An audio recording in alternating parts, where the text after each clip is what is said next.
안녕하십니까? 저는 지금 60을 훌쩍 넘긴 딸 하나를 애지중지 키워낸 여자입니다. 아무리 생각해도 저만큼 인생을 매일매일 사건과 사고로 쌓아올린 사람은 없는 것 같아서 이야기를 풀어보고자 이곳을 찾아와 사연을 올리게 되었습니다. 이 나이가 될 때까지 정말 하루도 일이 없었던 적이 없더라고요. 어찌 보면 기구한 운명이고 어찌 보면 빡빡한 인생이지만 여러분들께 제 이야기를 들려드리고 싶어서 찾아왔습니다. 하루에도 수십 번씩 바뀌는 갈대 같은 마음처럼 제 인생이 참 여러 번 바뀌었습니다. 시작은 미약하나 끝은 창대하리라는 말처럼 제 인생의 끝이 아주 화려하길 기대해 보면서 이렇게 제 인생을 글로 풀어나가 보렵니다. 어찌 제 삶을 글 몇 줄로 끝낼 수 있겠냐마는 최대한 청취자 여러분들이 듣기 쉽도록 이야기를 써내려가겠습니다. 끝까지 들어주시고 제 인생의 끝을 여러분이 함께 해주신다면 더할 나위 없이 좋을 것 같습니다. 저는 강원도 산골에서 태어나 뒤로 10발자국만 디뎌도 산이 나오는 시골 깡촌에서 쭉 자랐습니다. 산 공기도 좋고 물소리도 졸졸 나고 가끔 가다가 들짐승이라도 마주치는 날에는 죽었다 싶을 정도로 무서워서 도망을 가야 하기도 했지만 그 시골이 참으로 정겨웠습니다. 자식을 더 낳고 싶어 했지만 저를 낳고 뭔가가 잘못되어 더 이상 자식을 가질 수 없게 된 우리 어머니는 저를 정말 금이야 오기야 키워주셨습니다. 어릴 때 저는 시골에서 사는 게 너무나도 행복했지만 점점 커갈수록 이 좁은 시골에서 자급자족하며 생활하는 것에 신물을 느끼게 되었습니다. 저희 아버지는 북을 치는 사람이었는데 국악을 하시는 대모님을 따라다니면서 푼돈을 벌며 생활하시던 분이었습니다. 저는 당연히 제대로 된 교육을 받으면서 자라지 못했고 북을 치는 아버지를 따라 장터에 나가는 것이 가장 재미있는 일이라 여기며 살았습니다. 보고 배운 것이 그것뿐이라 저는 어릴 때부터 구수한 소리를 잘 따라내었고 장터에 따라 나가서 북을 치는 아버지 옆에서 노래를 부르며 용돈을 벌었습니다. 그게 제가 초등학교 저학년 때의 일이었는데 가끔 장터에 나온 동급생 친구들에게 놀림을 당하기도 했지만 돈을 벌어 과자를 사 먹을 수 있음에 기쁘기만 했습니다. 학교에서도 제가 장터에서 노래를 부른다는 것이 소문이 나서 가끔 선생님들께서 노래를 시키기도 하셨습니다.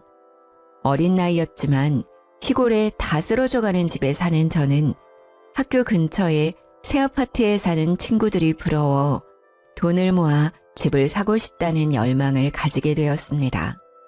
어느 날은 평소와 다름없이 장터에 나가 구수한 트로트를 부르며 1,000원, 2,000원 꼬깃꼬깃 용돈을 모으고 있었는데 외부에서 오신 명창이 저를 발견한 것입니다.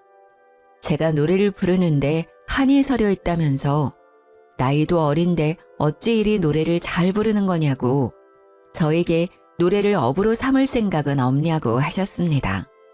당시에 저는 돈 버는 재미에 맛이 들려 있었기 때문에 땀을 뻘뻘 흘리며 거절을 하는 아버지 옆에서 꼭 하고 싶다고 제 의견을 피력했습니다. 사탕을 잔뜩 사주겠다는 명창의 말에 이끌려 저는 노래를 제대로 배우기 시작했죠. 그 명창은 판소리를 하는 사람이었던 것이었습니다. 어줍지 않게 트로트만 따라 부르던 제가 판소리를 하려고 하니 여간 힘든 것이 아니었습니다. 정말 TV 드라마에서 보는 것처럼 날이 추워지는 가을날, 산 중턱에 있는 폭포수에 들어가 득음을 위해 물살을 맞으며 노래를 부르기도 했습니다. 명창이 말하는 득음이 어떤 것인지도 모르는 12살 된 아이가 소리를 내고 있으니 어디 제대로 된 결과물이 바로 나오겠습니까?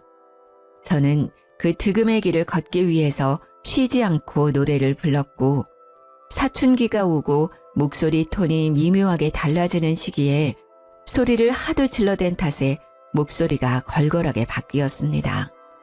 우리 아버지는 여자의 목소리가 이리 쉬어빠져서 어쩌냐 하며 걱정을 하시면서도 명창의 소리가 나는 것 같다면서 좋아하시기도 했습니다.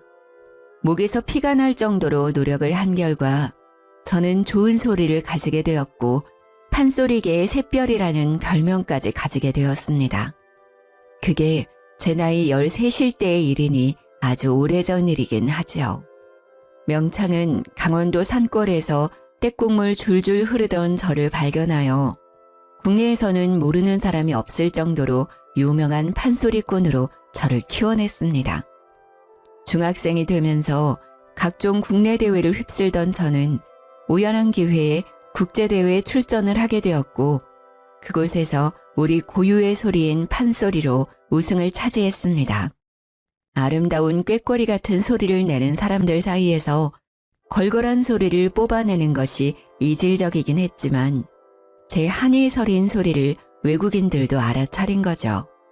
신이 내린 소리임이 틀림없다면서 저에게 과한 찬사를 보냈고 저는 국제대회 수상 이력 덕분에 이쪽 저쪽에서 초청을 받아 노래를 부르러 다녔습니다.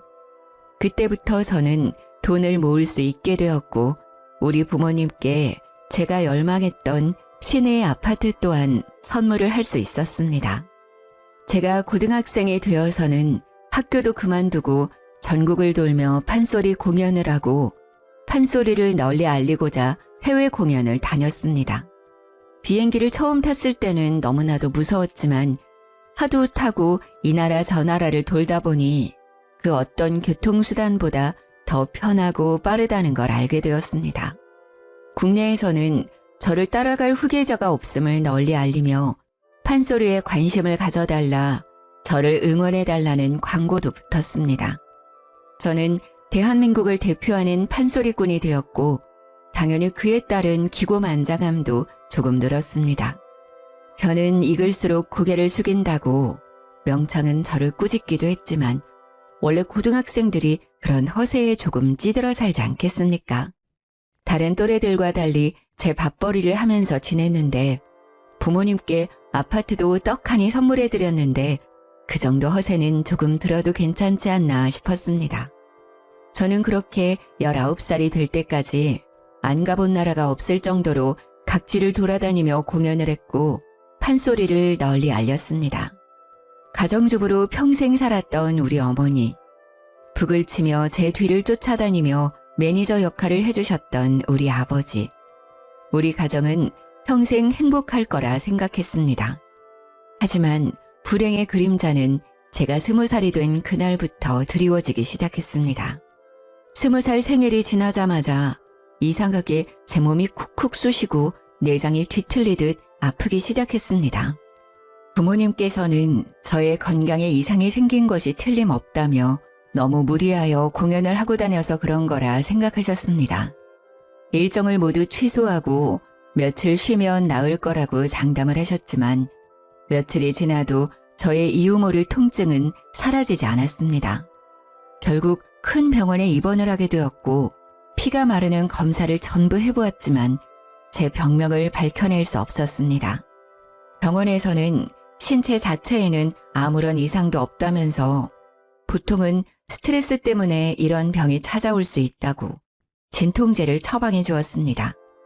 집으로 돌아와서도 저는 계속 끙끙 앓기만 했고 20살 생일을 기점으로 살이 8kg이나 빠져버리는 이상 증세가 생기기 시작했습니다. 하루 종일 누워서 일어나지 못했고 이유 없이 열이 펄펄 끓기도 했으며 약이 말을 듣지 않는 지경에 이르렀습니다. 당연히 저는 모든 공연과 일정을 취소하고 집 밖을 나가지 못하게 되었습니다.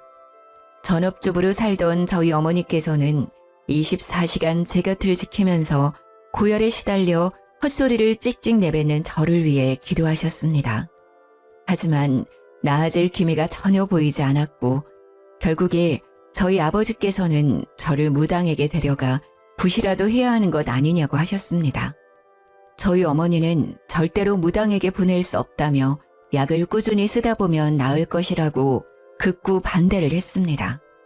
하지만 투병을 한 지 1년이 가까워짐에도 제 병명은 그 어떤 병원에서도 밝혀내지 못했고 저는 뼈만 남은 상태로 앙상하게 변해버렸습니다. 그때의 기억은 잘 나지 않습니다. 너무나도 아팠고 매일 환청에 들렸고 누군가 제 몸을 탐내고 있었던 것 같은 기분이었습니다. 저는 이대로는 못 살겠다. 제발 죽여달라고 어머니의 손을 붙들고 매일을 울었습니다. 하나뿐인 자식을 어찌 홀로 보내겠냐며 저희 어머니께서는 버텨야 한다고 제 손을 붙잡고 매일 기도를 하셨습니다. 그렇게 1년이 지나는 시간 동안 저는 산송장으로 변했고 결국 아버지의 손에 이끌려 무당을 찾아가게 되었습니다. 용하다는 그 무당은 산속 깊은 곳에 신당을 꾸려 지내고 있었는데 엎이다시피 등장한 저를 보고는 혀를 끌끌 찼습니다. 딱 보아하니 이 계집의 목소리가 신통방통하구나. 그러니 목소리를 탐나는 신이들로부터서 떨어질 생각을 안 하지. 이 계집에 살리려면 신내림 구슬하는 수밖에 없어. 들러붙은 신이 앵간에서는 떨어지지 않는 분이시다. 넋을 그리고 천국을 떠돌아도 방법은 신내림굿 하나뿐이야. 당연히 판소리로 이름을 알리고 있던 제가 무당이 되어야 한다고 하니 저희 부모님께서는 죽어도 안 될 일이라고 극구 반대를 하셨습니다.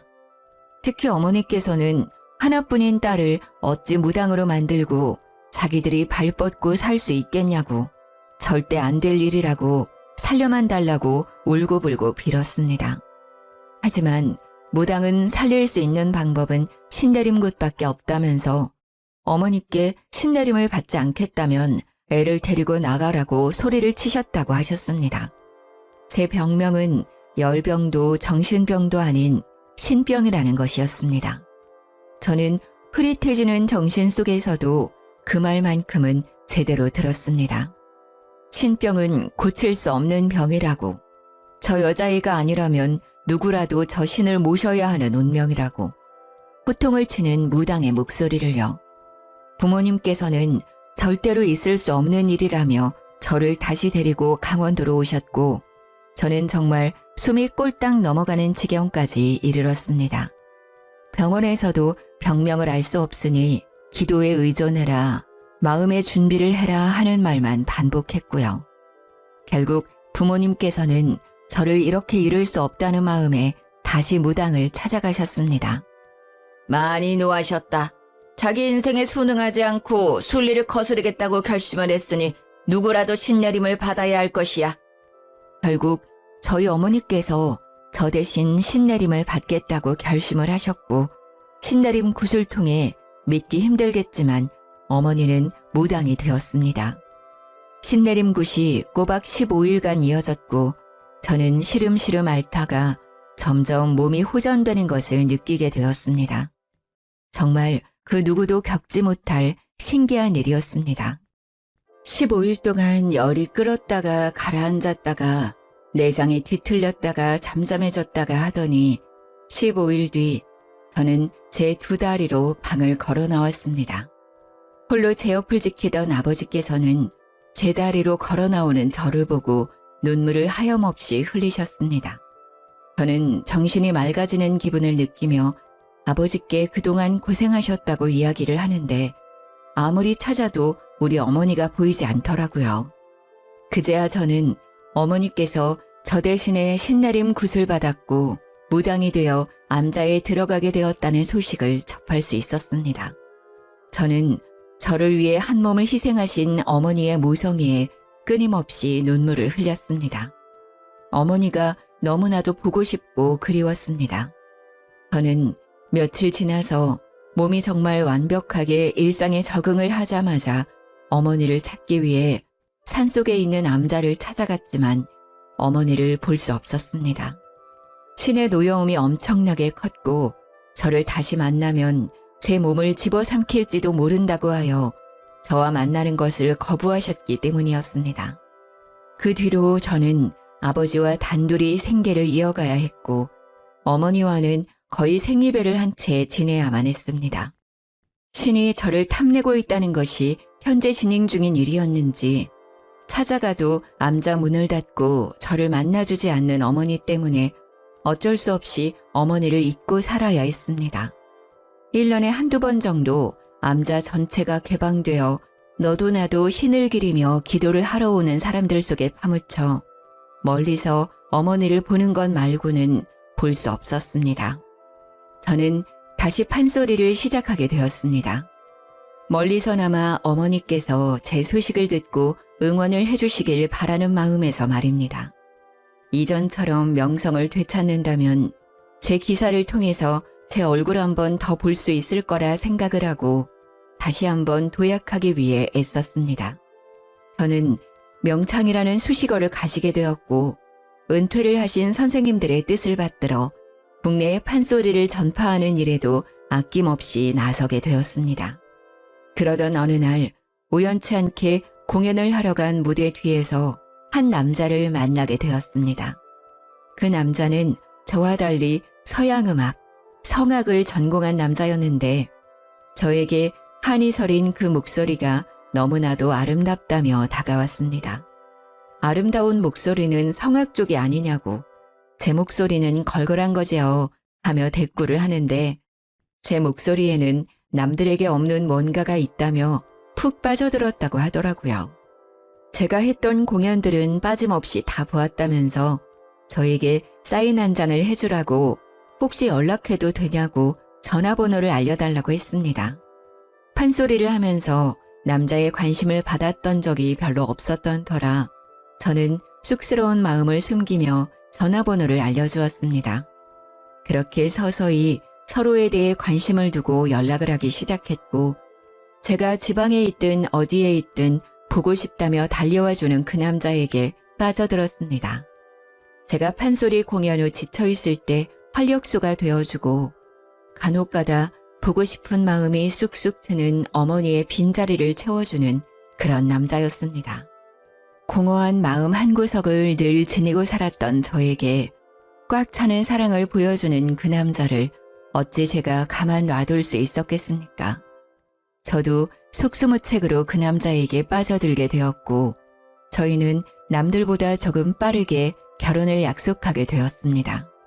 성악을 전공한 남자답게 집안이 전부 음악을 전공한 사람들로 가득하다고 이야기를 해주었습니다.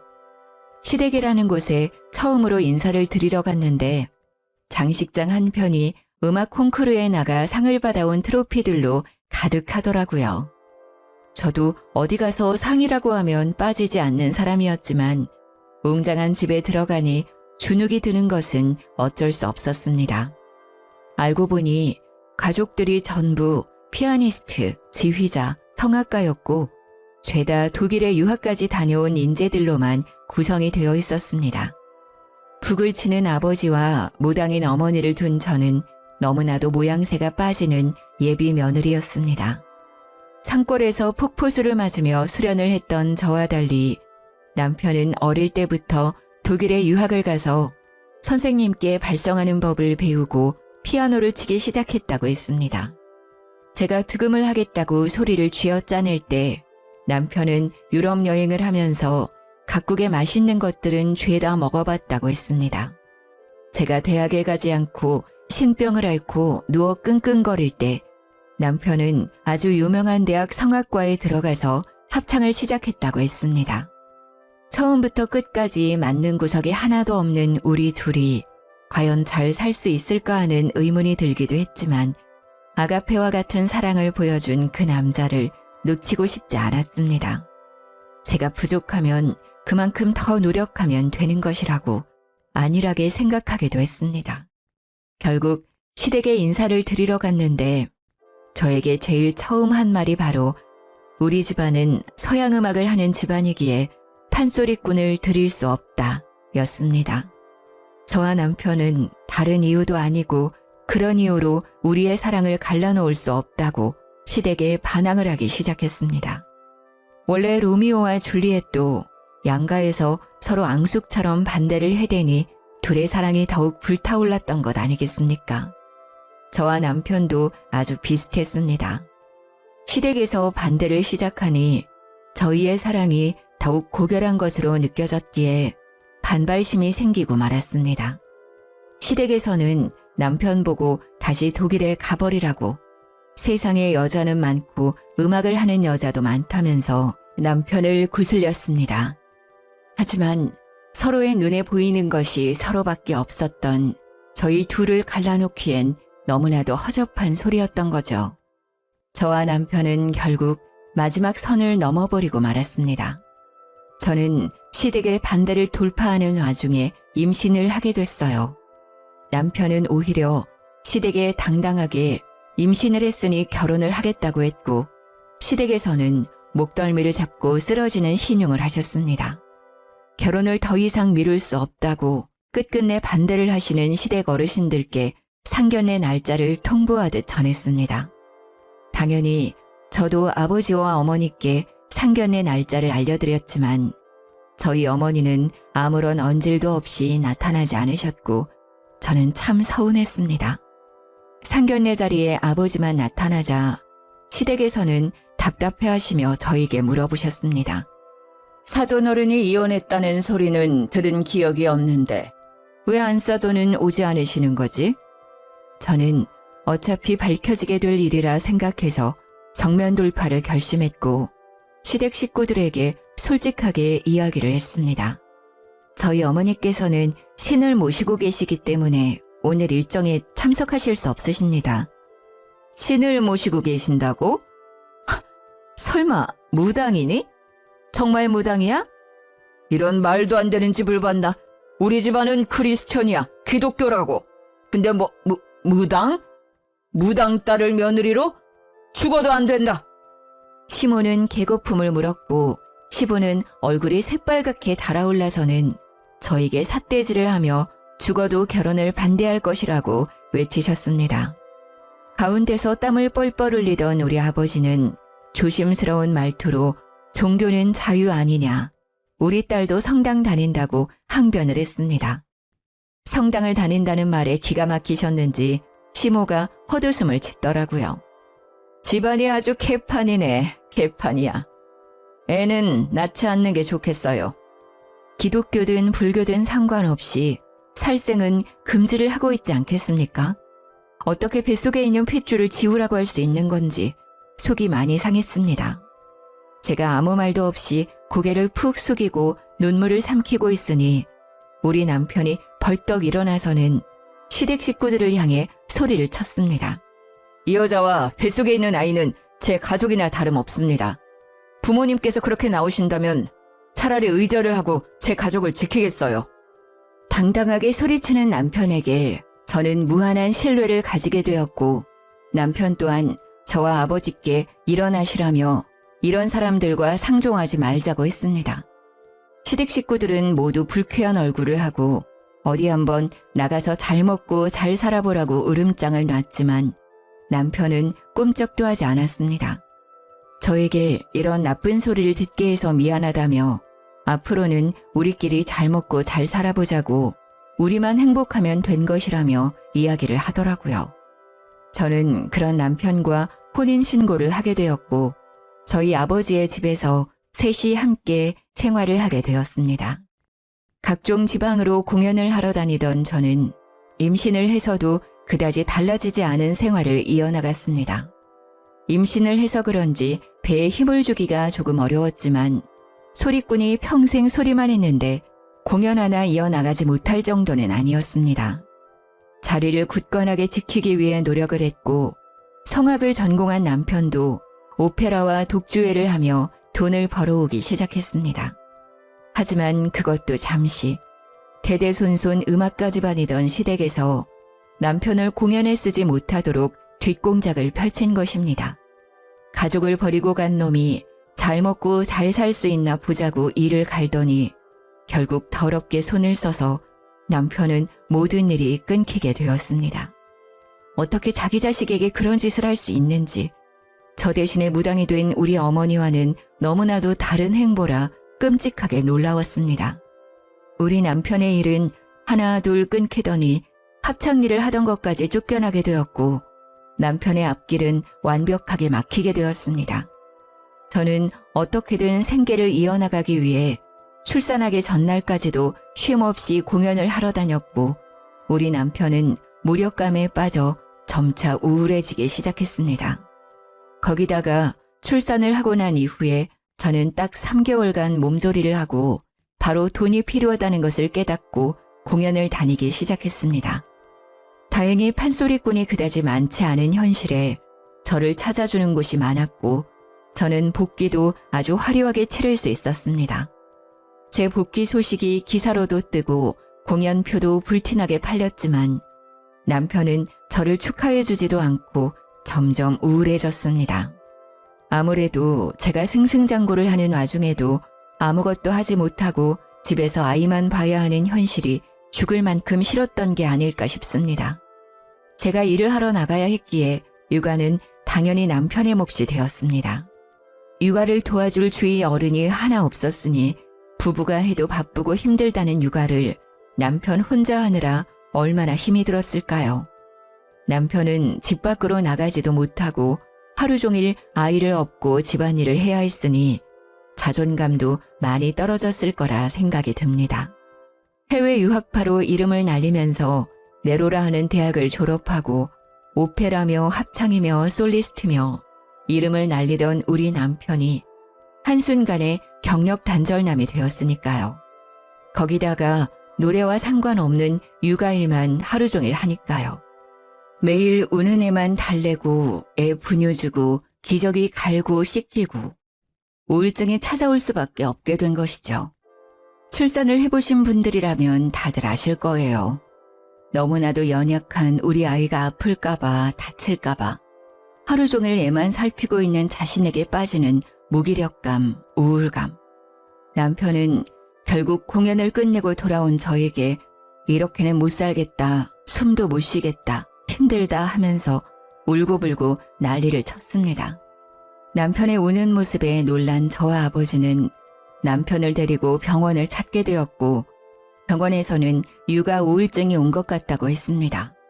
하지만 제가 가장인데 일을 쉴 수도 없는 입장이고 저와 아버지는 계속해서 공연을 하기 위해 집을 비우게 되었습니다.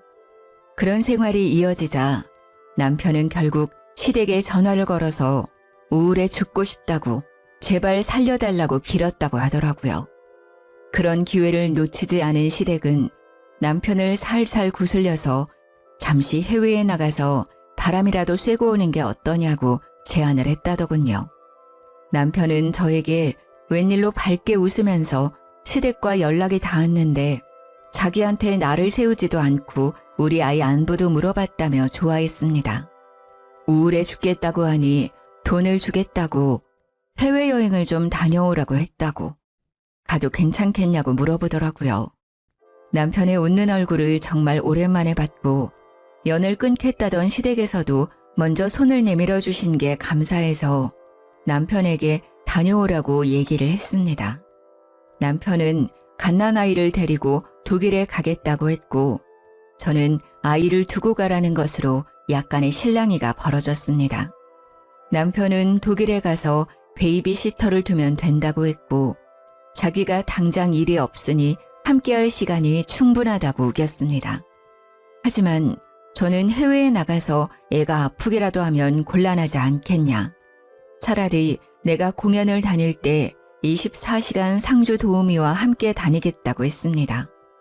남편은 저에게 그동안 공연을 한다고 집안을 돌보지도 않던 사람이 어찌 애를 보겠냐며 박박 우겨서 저는 결국 남편이 하고 싶다는 대로 해주게 되었습니다. 아이가 돌이 지날 때까지 제대로 아이를 돌본 적이 없는 건 사실이었으니까요. 아무튼 남편이 해외로 나간 지 한 달이 지나고 2달이 지났는데도 남편은 한국에 돌아올 생각을 하지 않았습니다. 처음에는 이왕 나간 거 제대로 즐기다 와라 했는데 2달이 넘어가면서부터 슬슬 마음 한구석이 불안해지기 시작했습니다. 그 즈음쯤 아버지께서 북을 하도 오랜 시간 두들긴 탓에 손목도 어깨도 손 쓸 수 없을 만큼 약해져서 통증 때문에 북을 제대로 치지 못하게 되었습니다. 저에게 다른 사람을 알아보는 게 좋겠다고 하셨고 저는 몇 개월을 더 북치는 사람을 알아보며 공연을 돌았습니다. 남편이 독일에 간 지 6개월이 되었을 무렵 저는 남편에게 한국으로 돌아오라고 화를 냈지만 남편은 제 말을 듣지 않았습니다. 알고 보니 시부모가 해외에 있는 남편에게 모든 걸 다 제공하면서 해외에 눌어붙기를 강요하고 있었던 것이었습니다. 생활비를 전부 보태주고 집도 얻어주고 아이와 함께 생활할 수 있는 모든 편의를 시댁에서 봐주고 있었던 것이죠. 그러니 남편에게는 한국에서 얻을 수 없었던 안정과 여유가 생겼고 한국으로 돌아오고 싶지 않았던 것입니다. 게다가 독일에 있는 합창단까지 들어가서 공연을 시작했더라고요. 시댁에서는 남편이 일을 할 수 있도록 계속해서 뒤에서 일거리를 물어다 주었습니다. 저 같아도 그런 생활을 할 수 있다면 한국에 들어오지 않고 싶겠더라고요. 아버지는 북을 더 이상 칠 수 없게 되어 어머니가 계신 암자 근처에서 생활을 하고 싶다고 하셨습니다. 남편은 저에게 아이가 보고 싶지도 않냐며 독일에 들어오기를 바랐고 저는 결국 한국에서의 생활을 정리하고 독일로 떠나기로 결심을 했습니다. 물론 제 공연을 담당해주던 매니지먼트나 명창들이 저를 말리면서 다시 생각해보라고 몇 번이나 끈질기게 회유를 했지만 저는 가족을 버릴 수 없었습니다. 남편이 본인 가족을 버리고 저에게 왔듯이 저도 제 가족을 위해 떠나야 할 시기라고 생각을 했습니다. 게다가 제가 해외에서 판소리 공연을 다녔던 적도 있으니 무대를 해외로 옮기면 된다는 아니란 생각을 하고 떠나게 되었습니다. 제가 독일에 가니 살도 오르고 부쩍 밝아진 남편이 저를 맞이해 주더라고요. 다른 것보다 남편의 좋아진 얼굴을 보니까 독일에 오길 잘했다는 생각이 들어서 가정에 충실해야겠다는 생각을 하게 되었습니다. 저는 한국에 있는 매니지먼트의 도움을 받아서 해외에서도 판소리 공연을 할 수 있는 자리를 알아보기 시작했습니다. 하지만 생각보다 해외에서 초청 공연의 기회 말고는 제 판소리 공연을 할 만큼의 기회가 주어지지 않았고 저는 점점 일이 끊기게 되었습니다. 판소리에 대한 해외의 관심이 아주 잠깐이었고 후배들이 치고 올라왔기에 제가 뛰어다닐 만한 무대가 주어지지 않았습니다. 엎친 데 덮친 격으로 제가 독일에 들어갔다는 이야기가 시댁의 귀에 들어가게 되면서 시댁에서는 다시 한번 남편의 목줄을 죄기 시작했습니다. 남편이 하던 일을 모조리 끊어버린 것입니다. 남편은 실력이 나빴던 것은 아니지만 쟁쟁한 사람들 사이에서는 눈에 띄는 실력을 가진 것이 아니었습니다. 그러다 보니 시댁의 도움이 사라지자 점차 일이 끊어지게 되었고 제가 판소리로 돈을 벌 수 있는 상황이 아니다 보니 생활고에 시달리게 되었습니다. 시댁에서는 이참에 집세를 내주던 것도 생활비를 지원해 주던 것도 모조리 다 제약을 걸어버렸고 저는 무기력해진 남편의 모습을 다시 한번 봐야 했습니다. 어떻게든 우리 가족이 먹고 살 만큼의 돈이 필요했기에 저는 독일에서 아이들을 돌보는 시터 일을 시작하게 되었습니다. 남편과 달리 독일어를 전혀 할 줄 몰랐던 저는 독일에 있는 한인 아이들의 등하교와 방과 후 시간을 기다리며 아이들의 간식을 챙겨주는 시터 일을 했습니다. 그러다 보니 월급이 생각보다 많지 않았고 정작 우리 아이는 제대로 된 음식을 먹지 못하는 지경까지 이르렀습니다. 저는 남편에게 다시 한국으로 가자. 내가 판소리를 해서 돈을 벌어오는 게 더 좋을 것 같다고 구슬렸습니다. 하지만 남편은 모든 게 제 탓이라고 생각하기 시작했고 결국에 저에게 이혼을 이야기했습니다. 당신만 아니었다면 나는 좀 더 좋은 조건으로 일을 할 수 있었을 거야. 평생 사랑하는 노래를 부르면서 행복하게 지냈을 거라고. 독일에 와서도 우리 집 사람들의 도움이 있긴 했지만 행복하게 지냈는데 당신이 온 이후에 모든 것이 물거품처럼 사라졌어. 저를 원망하는 남편의 말에 저는 더 이상 우리 관계를 회복할 수 없을 거라고 생각했습니다. 평생을 사랑만 할 것 같았던 우리 둘은 결국 이혼을 하기로 결심했습니다. 시댁에서도 이혼만 하면 다시 예전처럼 생활할 수 있도록 해주겠다고 남편을 쉼없이 구슬렸더라고요. 결국 저는 이혼 도장을 찍고 아이를 데리고 한국으로 돌아와서 다시 판소리를 시작했고, 다행히 자리를 제대로 잡아서 10살까지 아이를 홀로 키웠습니다. 아버지께서 아이를 돌봐주시는 동안 저는 쉼없이 전국을 돌면서 돈을 벌었습니다. 아이가 초등학교에 입학을 하고 음악가의 피가 흐르긴 하는 건지 피아노를 배우고 싶다고 해서 저는 아이에게 피아노 선생님을 붙여주었습니다. 피아노를 치면서 노래를 부르는 것에 흥미를 가지더니 딸아이는 초등학교 합창단에 들어가서 노래를 부르기 시작했습니다. 그런데 정말 피는 못 속인다고 아이가 노래를 너무나도 잘 부르는 것이 아니겠습니까? 목소리가 옥구슬이 굴러가는 것 같은 청아한 소리를 내는데 제가 들어도 남들보다 훨씬 수준 높은 가창력을 뽐내더군요. 합창단 선생님도 같은 생각이었는지 아이가 노래를 부르는 것을 영상으로 찍어서 그때 당시에 유명한 동영상 사이트에 아이의 영상을 올렸습니다.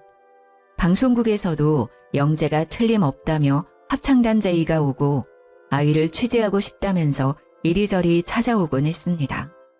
덕분에 노래를 잘 부르는 아이로 영상이 유명해지게 되었고 음악가 집안이던 시댁에서도 그 소식을 듣고는 저를 찾아왔습니다. 애가 성악에 소질이 있는 것 같은데 피는 못 속이는 것 아니겠냐. 성악 쪽으로 키워줄 수 있으니 음악을 시키자고 하더라고요. 저는 시댁에서 찾아왔다는 것 자체가 불쾌했지만 시댁에서는 꾸준히 저에게 연락을 해오며 남편이 지금 독일에 있으니 아이를 유학 보내자고 했습니다. 독일에 가서 기초만 제대로 잡아도 조수미에 버금가는 성악가가 될 것이라고 절대적으로 서포트를 해주겠다고 말을 했습니다. 저는 아이의 미래를 위해선 나쁘지 않은 제안이라는 생각이 들었습니다. 딸아이가 노래에 욕심을 보이기도 했으며 소리 자체가 성악을 했을 때 두각이 드러나는 소리였기에 독일로 보내기로 결심을 했습니다. 남편이 워낙 딸아이의 육아에 철저했던 사람이었으니 믿고 보내기로 한 것입니다. 그런데 시댁에서 그런 말을 하더라고요. 해외로 나가려면 양육자가 누구인지 그런 게 중요한 거 알고 있어? 남편이 양육자로 지정되어 있지 않으면 법적으로 제한이 생길 수 있어. 그러니까 아이를 위한 길이라고 생각하고 양육자를 우리 아들로 바꿔주었으면 해. 저는 내키지 않았지만 독일에 간다고 신이 나 있는 딸을 위해 눈물을 머금고 양육자를 남편으로 변경을 해주었지만 모든 것이 시댁의 계략이었습니다. 독일에 간 딸은 처음에 저와 연락을 자주 했지만 점점 연락하는 횟수가 줄어들기 시작했습니다. 한동안 연락 없는 딸이 걱정되어 전화를 걸어보니 없는 번호라고 나오는 것이 아니겠습니까? 저는 놀라서 딸의 집 주소로 편지를 보냈지만 그 집에 이미 딸이 살고 있지 않다면서 편지가 반송되어 돌아왔습니다. 저는 시댁에 연락을 하고 찾아도 가보고 딸의 행방을 알려달라, 번호 아니면 편지라도 쓸 수 있게 주소를 알려달라고 했지만 그들은 저를 완벽하게 무시했습니다. 저는 결국 딸과 연락을 할 수 있는 방법을 찾지 못했고 그대로 딸을 잃어버린 어미가 되었습니다. 결국 매니지먼트사를 통해서 뒤에서 몰래 남편의 행방을 찾으러 다녔습니다. 남편이 성악을 계속하고 있었기 때문에 소식은 어렵지 않게 들려왔습니다. 남편은 독일에서 만난 유학생과 재혼을 했고 재혼을 한 여자가 불임 판정을 받게 되어 자식을 가질 수 없다는 걸 알고 저희 딸을 데리고 간 것이었습니다. 그 모든 사실을 알게 된 이후에 정말 인생이 허탈하더군요. 우리 딸을 당당하게 호적에 올려놓고 자기 자식인 것 마냥 데리고 다니면서 함께 노래를 부르고 있다는 게 아니겠습니까? 그 뒤로 저는 제3자에게 간간히 들려오는 소식 말고는 딸의 얼굴조차 볼 수 없게 되었습니다. 어떻게 컸는지도 알 수가 없고 정말 막막함에 딸의 소식이 들려오기만 기다리고 있었습니다. 그러다 해외 뉴스에 나온 딸을 보게 되었는데 우리 딸이 무슨 콩쿠르에 나가서 상을 받았고 18살 나이로 오페라 무대에 서게 되었다는 소식이었습니다. 노래를 그렇게 잘하더니 성공하는구나 싶어서 뿌듯한 마음이 들면서도 혹시라도 저를 잊었을까봐 가슴을 졸이게 되었습니다. 저는 결국 딸의 매니지먼트라도 알고 싶어서 찾기 시작했으나 우리 딸이 따로 계약한 소속사 없이 혼자 개인 활동을 하고 있다는 것을 알게 되고 좌절하게 되었습니다. 독일로 날아가서 딸을 찾고 싶었지만 어느 지역에서 뭘 하는지 알 수가 없으니 찾아갈 수가 없었습니다. 그래도 뉴스로나마 딸의 소식을 받을 수 있어서 기뻤지만 그마저도 19살이 된 이후에 소식이 끊어지게 되었습니다. 그 어떤 공연도 콩쿠르도 나오지 않고 소식이 끊어져 버린 딸을 찾고 싶어서 난리를 쳤지만 결국 찾을 수가 없었죠. 저는 포기한 채로 5년이라는 시간을 더 보내게 되었습니다. 그러던 어느 날 우리 어머니의 신딸께서 연락이 왔고 30년 만에 어머니께서 먼저 보자고 저에게 연락을 하셨습니다. 저는 제 나이 50이 넘어서야 어머니의 연락을 받고 신이 나서 한달음에 어머니가 계신 암자로 찾아가게 되었습니다. 암자 입구에 들어서니 신딸이 저를 딱 막는데 불러놓고 왜 막느냐며 항의를 했더니 어머니께서 곧 나오실 테니 기다리라는 말만 반복을 하더라고요. 1시간을 꼬박 기다려서 어머니를 만나게 되었는데 저에게 그러시더군요. 저기 네 딸이 누워있다. 가서 봐라. 저는 이게 무슨 소리인가 싶어서 어머니가 가리키는 방으로 들어가니 정말 그대로 자란 제 딸 수연이가 바닥에 누워있는 게 아니겠습니까? 그런데 딱 보기에도 상태가 너무나도 좋지 않았고 애가 사람도 못 알아보고 시름시름 앓고 있는데 열이 펄펄 끓고 있었습니다. 네 딸 꼴을 보아하니 30년 전 기억이 떠오르지 않니? 네 딸이 신병이 찾아온 것 같다. 너처럼 신을 받지 않으면 죽을 수도 있을 것 같은데 너는 어쩌겠니? 너도 나처럼 대신 신을 받을래? 제가 대신 신내림을 받으면 우리 수연이는 살 수 있는 건가요? 너를 봐라. 똑같은 거지. 대신 나처럼 실력이 떨어지기 전까지는 만나기 힘들 거야. 곱게만 커야 할 우리 딸에게 그런 병이 생겼다는데 제가 뭘 가리겠습니까? 당연히 신내림을 받아야겠다고 생각했습니다. 수연이가 잠시 정신을 차렸을 때 이야기를 들어보니 독일에서 승승장구하다가 갑자기 신병이 찾아와 사경을 헤매게 되었고 시댁 식구들이 여기에 버려두고 가버렸다고 했습니다.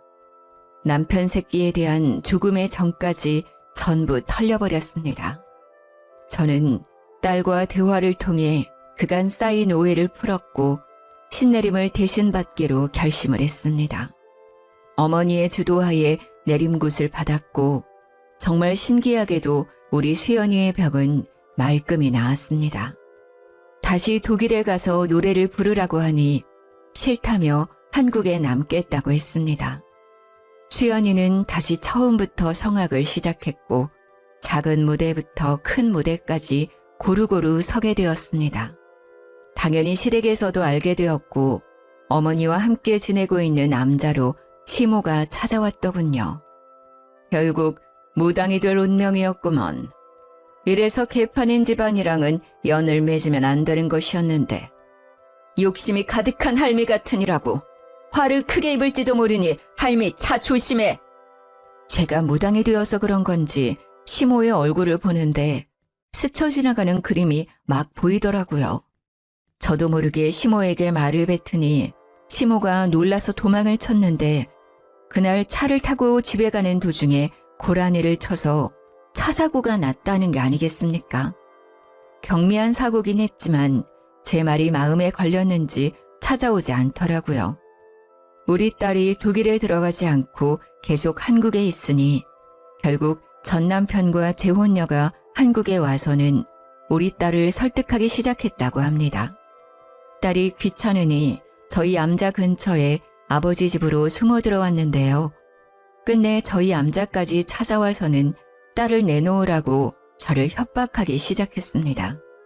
내가 내 딸을 대신해서 신내림을 받았는데 이제 와서 내 딸을 데려가려고 해? 호적상 내 딸인데 어떻게 당신 딸이라고 박박 우게 되는 거야? 이 망할 년, 자궁에 탈이 난 게 선천적이라고 구라를 친 나쁜 년. 네가 떼다 버린 애가 셋이 넘는 걸 하늘이 아는데. 그러니 남편의 재혼녀가 사색이 되어서는 저한테 삿대질을 하며 너 누구냐고 소리를 막 치더라고요. 어쩌겠습니까? 신을 받은 이후에 보고 싶지 않아도 보이고 말하고 싶지 않아도 신의 목소리가 터져나오는 것을요. 재혼녀가 불임이 된 이유가 젊었을 때 하도 난잡하게 놀아서 낙태 수술을 여러 번 반복하면서 생긴 것이었습니다. 그 사실을 알게 된 남편이랑 시모가 재혼녀를 쥐잡듯이 잡았는데 재혼녀도 뻔뻔하게 나오더라고요. 당신도 유부남일 때 나 만나서 바람 피운 거잖아. 그러면서 둘이 개싸움을 하는데 아주 흥미진진했습니다. 결국 둘이 이혼을 하고 재산 분할까지 했는데 서로 돈을 주지 않으려고 난리를 쳤다고 하더라고요. 그 이후로 저는 제 아내 신 때문에 딸이랑 자주 만날 순 없지만 연락을 자주 하면서 지내고 있습니다. 말년에 어머니와 함께 지낼 수 있어 행복하고 아버지와도 자주 만날 수 있어서 행복하게 지내고 있습니다. 붓을 하러 오고 점을 보러 오는 사람들이 줄을 서는 남자라 안정적으로 잘 살고 있습니다. 그렇게 큰딸이 곧 결혼을 앞두고 있는데 제가 무당이라 딸에게 미안한 마음이 먼저 들더라고요. 하지만 사돈어른이 암자까지 찾아와서는 제 손을 꼭 잡으며 며느리 걱정을 하지 말라고 자기들이 잘 보살펴주겠다고 이야기를 해주어서 안심이 되었습니다. 저에게 제가 신을 모시고 있기 때문에 신의 축복이 함께하지 않겠냐고 하는데 정말 눈물이 쏟아져서 혼났네요. 좋은 사람 만나서 결혼까지 하게 된 우리 딸을 위해 저는 오늘도 기도를 올려봅니다. 남은 여생 행복하게 살다가 하늘 곁으로 가길 기도하며 제 글은 여기서 마치도록 하겠습니다.